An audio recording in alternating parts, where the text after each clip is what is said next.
What's up, guys? Nick Schiffer with NS Builders here with Vincent from Possible Architecture. We are at a brand new project today. If you guys have followed along on Instagram, you've seen that we've cleared this lot, or I shouldn't say clear, we've cut some of the understory. But Vincent, what is the reason that we did this prior to us laying out the house? Well, at this point in the design, we're far enough along that we know what we want out of this site, but we just want to double check that we didn't make any assumptions that accidentally might square a view up with a neighbor's house or something unintentional. So going the extra distance early and doing this lets us just check all the details in orientation, in alignments, in our assumptions that we made before we could really get deep into the woods here. Right, and so we're actually sitting on a 10-acre parcel, but only a portion of it is buildable, is that right? Right, the 0.7 acres towards the front of the lot are what's buildable, and the rest is conservation all the way down to the river. So for those, that are watching, what's the why would you want to purchase 10 acres if you can only build on 0.7? Well, I think in this case, we have a pretty unique client, someone who's looking for some property that there can be more than, just the house on it. There's an idea about relating to the New England landscape, creating eastern prairie. I mean, it's a bit more than your typical suburban development project. Right. And so that land has meaning beyond just what you can build on. Right. In fact, here, part of clearing the understory before we commit to the site, the specific location of the house, so we can be super selective about what trees come down. Right. I mean, this is really as light a touch as we can make. And that's important to note. You call it the understory, which actually is a new term to me. I picked that up from Mike. Okay, so yeah, all right. Our landscape and site guy actually called it the understory, and I'm like, that's a great name. It really explains what we're doing here. But we didn't cut any trees down. Everything is just brush, and a lot of it was invasive material that was going to go away. But like you said, we really want to be cognizant of what trees are staying, because we're standing right here, and you look beyond, you can see our vehicles in the street. But we haven't cut any of the big mature trees down, and that's what we're talking about now, is like, where does this house get positioned, even the orientation, so when you're looking out those crucial views, you're not directly looking into the house there or necessarily the street. There's those key moments within the orientation.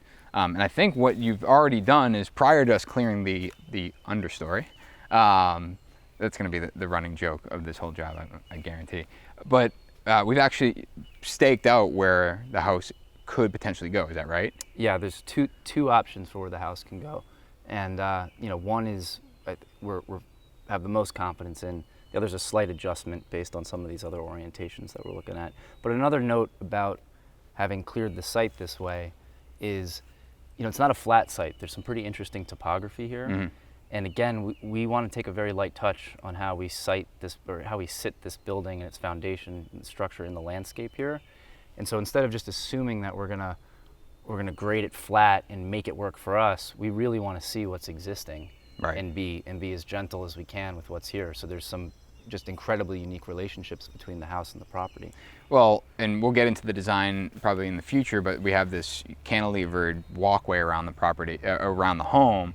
But we also, to refer back to what you said a couple minutes ago, eastern prairie.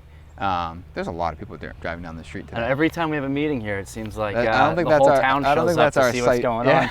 It's like, that's not our machine. But you talked about eastern prairie, and it's going back to what you just said. We're not looking to make this manicured lot.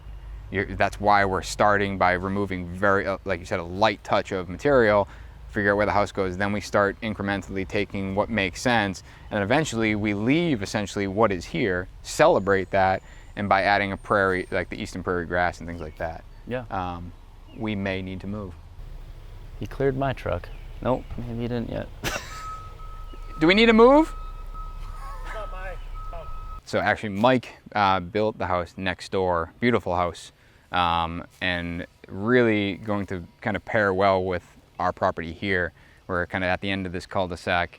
As Vincent actually said off camera, everyone's pretty safe up front, and then you get out back and you get a little bit more creative.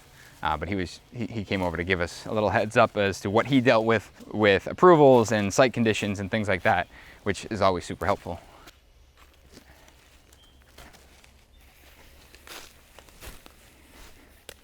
One of the options for the garage, where we keep the garage further away from the street, kind of see it basically loop around from the street and enter it from here, so you're not seeing the garage doors. And then the house is here.